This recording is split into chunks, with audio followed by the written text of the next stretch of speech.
Hello, friend. Hi, Craig. How How's it are going? you? I like that screensaver of you with the background like that. It's Easter Island. Oh, great, great. How are you, Craig? I'm good. How are you doing? I'm good. I'm Fran from Chile. Well, first, congratulations on the movie. It's beautiful.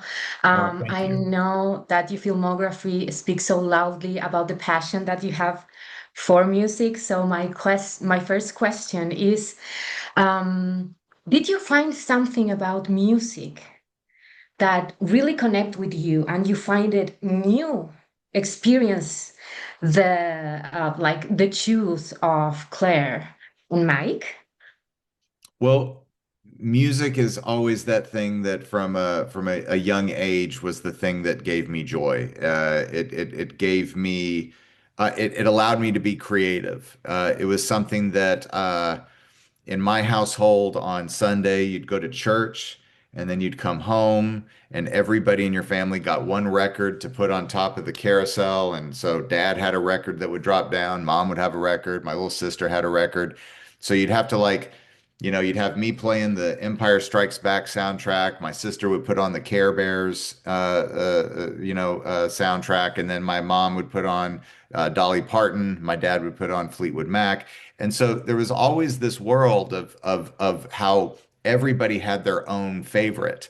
And just at a very early age, it was something that always made me want to play with my toys. And then later, when I began to see movies in the 80s where music was so much a part of the movie. I mean, even from Star Wars in the 70s and Jaws, but then to get into my teenage years and see like Purple Rain and see Footloose and Flashdance and then you'd buy the record and you get to just experience that feeling that the movie gave you when you would just play it in your house.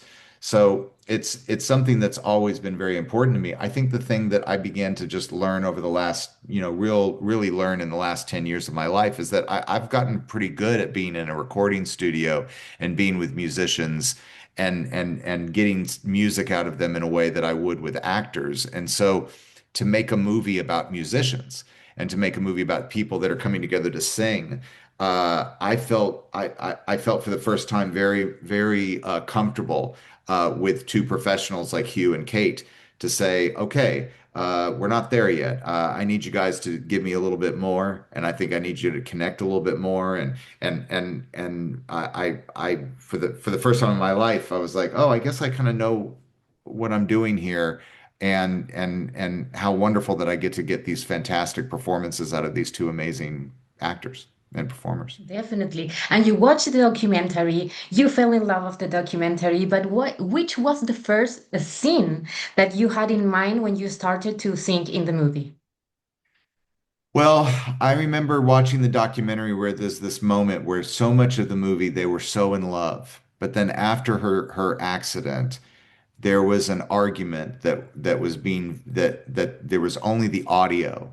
The video camera was on, but they had left it in the other room, and you just heard this horrible sob come out of Claire, where she was just lost, and she was so sad and so in absolute despair. And Mike was coaching her and telling her it's going to be okay. And I remember thinking, oh, we've so earned this moment because we've loved these two so much, and now we're seeing them at their lowest.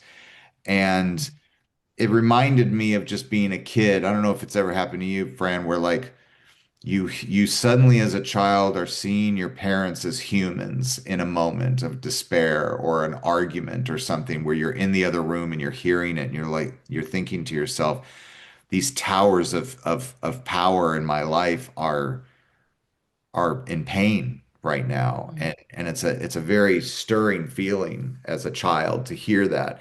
And I remember seeing that in the movie and saying, like, if we can earn that feeling in a movie, then the audience will go on a journey with us.